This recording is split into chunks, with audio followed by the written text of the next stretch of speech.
Hi hello everyone welcome to Disha TV. ఈరోజు review of the movie dacoit acted by Adivi Sesh గారు and Mrunal Tagore గారు. So ఇక cinema విషయానికి వచ్చినట్లయితే సినిమా స్టార్టింగ్ నుంచి వెళ్ళి మనందరికీ తెలిసిందే డెకాయిట్ ఒక ప్రేమ కథ. సో దీంట్లో ఆ ప్రేమ కథను చెప్పాలని అనుకున్నారు కానీ అది పెద్దగా వర్కౌట్ అవ్వలేదు. సో ఫస్ట్ హాఫ్ విషయానికి వచ్చినట్లయితే ఫస్ట్ హాఫే జైల్లో స్టార్ట్ అవుతుంది సీన్ ఆబ్వియస్గా. సో జైల్లో స్టార్ట్ అయిన తర్వాత శేష్ విషయం అంటే లైఫ్లో జరిగినటువంటి ఇన్సిడెంట్ ఏంటి అని ఒక్క కాడ అక్కడి నుంచి వెళ్ళి ప్రీవియస్గా జరిగినటువంటి అవన్నీ గుర్తు చేసుకుంటూ అక్కడి నుంచి వెళ్ళి స్టోరీ స్టార్ట్ అవుతుంది. బట్ ఫస్ట్ హాఫ్ విషయానికి వచ్చినట్లయితే ఫస్ట్ హాఫ్ ఓకే బాగానే ఉంటుంది, వెళ్తుంది అనిపిస్తుంది.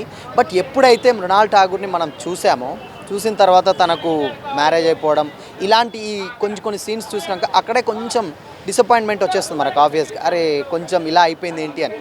బట్ ఇక సినిమా ఫస్ట్ హాఫ్లో కొంచెం ప్రీ ఇంటర్వెల్ దగ్గర ఒక సీన్ ఉంటుంది, అది చాలా బాగుంటుంది. అంటే అడ్విశేష్ గారు కంప్లీట్ మాస్ అంటే ఏంటంటే కొంచెం మాస్ ఇంటెన్స్ డ్రామా క్రియేట్ చేయడంలో ఆయన మంచి దిట్ట మనందరికీ తెలిసిందే. బట్ అలాంటిది పర్ఫెక్ట్గా వర్కౌట్ అయింది. ఆయన డైలాగ్ డెలివరీ కావచ్చు, ఆయన యాక్టింగ్ ప్రెజెన్స్ కావచ్చు, ఆయన చించిపడేశారు. బట్ స్టోరీ ఏదైతే ఉందో బట్ వాళ్ళు అనుకున్న కాన్సెప్ట్ ఆడియన్స్కి నచ్చదా అనేదే ఇక్కడ కొంచెం ఆలోచించాల్సినటువంటి విషయం. ఇంకా పర్ఫార్మెన్స్ల విషయానికి వచ్చినట్లయితే చాలామంది యాక్ట్ చేశారు దీంట్లో. అనురాగ్ కశ్యప్ గారు చేశారు, దాని తర్వాత సునీల్ గారు చేశారు, దాని తర్వాత ఇలా రకరకాలైనటువంటి యాక్టర్స్ చేసిన ఎవరి స్కోప్ వాళ్ళకు ఉంది అనిపిస్తుంది. కానీ ఎక్కడో కొంచెం డిసప్పాయింట్మెంట్ వచ్చినటువంటి ఫీలింగ్ అయితే వచ్చేస్తుంది.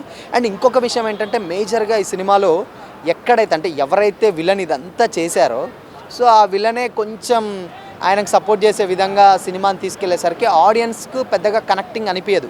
బట్ ఎక్కువగా వాళ్ళు నమ్మింది ఏంటంటే ఇరు వర్గాల సంబంధించినటువంటి వ్యక్తులు ప్రేమించుకోవడం, అది వాళ్ళకి నచ్చకపోవడం, ఈ టైప్ ఆఫ్లో స్టోరీ ఉంటుంది. బట్ మృణాల్ ఎందుకు ఏంటి ఇలాంటి చేసిందని కూడా మనకు కొంచెం కన్విన్సింగ్ అనిపించదు. ఇంత చిన్నదానికి ఏదో ఒకటి చేయొచ్చు కదా, ఈ మాత్రం దానికి చేయాలా అన్న ఫీలింగ్ అయితే వచ్చేస్తుంది. కానీ బట్ ఎందుకు అంత కన్విన్సింగ్ అయితే ఆ స్టోరీ అయితే అనిపించదు.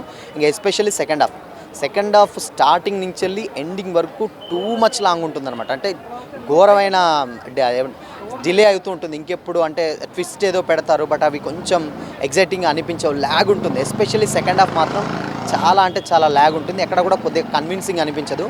ఇక క్లైమాక్స్ విషయానికి వచ్చినట్లయితే కొంచెం ఏదైనా మ్యాజిక్ జరుగుతుందేమో అని చాలామంది ఆడియన్స్ ఈగర్గా వెయిట్ చేస్తున్నారు లిటరల్లీ థియేటర్లో. బట్ ఆ మ్యాజిక్ క్రియేట్ అవ్వలేదు, ఏదైతే ఎక్స్పెక్ట్ చేశారో అదే అయింది. And end of the day ఏంటంటే ఆడియన్స్ కొంచెం సాటిస్ఫాక్షన్ తోటి బయటికి రావాలి.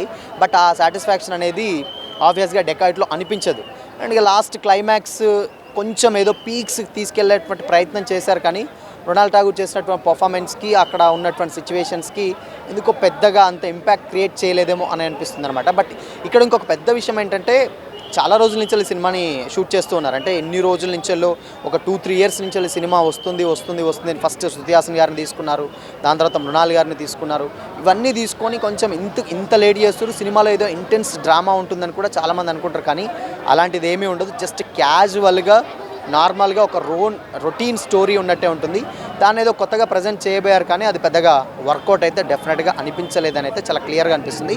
బట్ ఫస్ట్ హాఫ్లో మృణాల్ గారిని చూసినటువంటి సీన్స్ ఉంటాయి. అంటే ఆవిడ స్క్రీన్ ప్రెజెన్స్ మాత్రం చాలా అద్భుతంగా ఉంటుంది. అంటే ఇన్ని ప్రీవియస్ సినిమాలో ఉన్నటువంటి సినిమాలు అన్నిటికంటే కూడా మృణాల్ గారు దీంట్లో చాలా బ్యూటిఫుల్గా కనిపిస్తారు. ఈవెన్ శేష్ గారు కూడా కొంచెం యంగ్గా కనిపిస్తారు.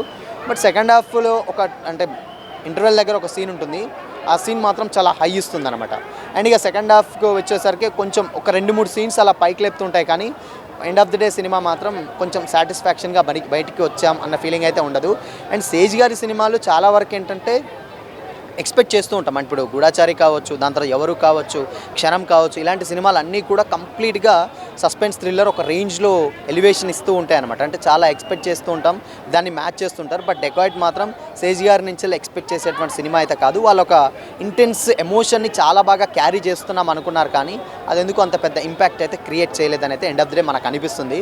బట్ ఏమో చూసే వాళ్ళకి మాత్రం ఒక రొటీన్ కమర్షియల్ మూవీ చూసామన్న ఫీలింగ్ అయితే వస్తుంది. బట్ సెకండ్ హాఫ్ మాత్రం అసలు నిజంగా లిటరల్లీ ఎక్కడ కూడా పెద్దగా ఎంగేజింగ్గా ఎమోషన్ ఎక్కడ అనిపించదు. అనురాగ్ కశ్యప్ గారు ఉన్నంతసేపు ఆయన ఉన్నారంటే ఏదో పెద్ద ఉంటుంది అనుకున్నాం. బట్ కాకపోతే ఒక క్యారెక్టర్ ఆర్టిస్ట్ ఎలా అయితే ఉంటుందో అంతవరకే ఉంది. అండ్ ఇక పోలీస్ ఆఫీసర్ ఆయన కూతురుగా చేసినాడు, ఆవిడకి కూడా పెద్ద స్కోప్ ఉండదు. ఇక బ్యాక్గ్రౌండ్ మ్యూజిక్ విషయానికి వచ్చినట్లయితే బీజిఎం కూడా పెద్దగా ఇంపాక్ట్ క్రియేట్ చేసిన విధంగా ఎక్కడ అనిపించదు. ఒక్క సాంగ్ అండ్ దాని తర్వాత ఒక ఫీల్ ఇస్తూ ఉంటుంది. అంటే మెలోడీ ఒకటి కొంచెం బాగుంటుంది కానీ సాంగ్స్ కూడా పెద్దగా ఏముండవు.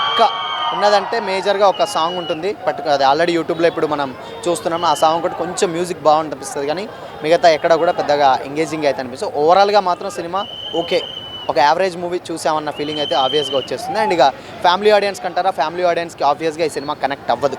బేసిక్గా ఏంటంటే ఎమోషన్ ఉందనుకుంటారు కానీ అది పెద్దగా కనెక్ట్ అవ్వదు. అండ్ దాని తర్వాత సెకండ్ హాఫ్ అవన్నీ కొంచెం ట్విస్ట్లు ఇవన్నీ ఎస్పెషల్లీ విలన్ని సపోర్ట్ చేస్తూ ఒక టైప్ ఆఫ్లో ఉంటుంది.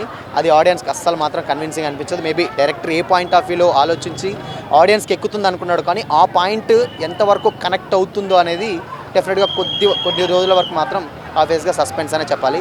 మేబీ ఇలాంటి సినిమాలు అంటే తెలుగు ఆడియన్స్ ఎక్కువగా యాక్సెప్ట్ చేయరు. మరి డెకాయిట్ ఆబ్వియస్గా కొంచెం డిసప్పాయింట్ చేసినటువంటి ఫిలిం. ఎస్పెషల్లీ అడ్విశేష్ గారి సినిమాలు అంటే చాలా బాగా ఎక్స్పెక్ట్ చేస్తారు, బట్ ఇది మాత్రం కొంచెం డిసప్పాయింట్ చేసిందనే చెప్పాలి. సో ఇది వాటి రివ్యూ. మళ్ళీ రివ్యూతో మళ్ళీ కలుద్దాం. అంటే దాన్ని keep watching this Shyam, signing off.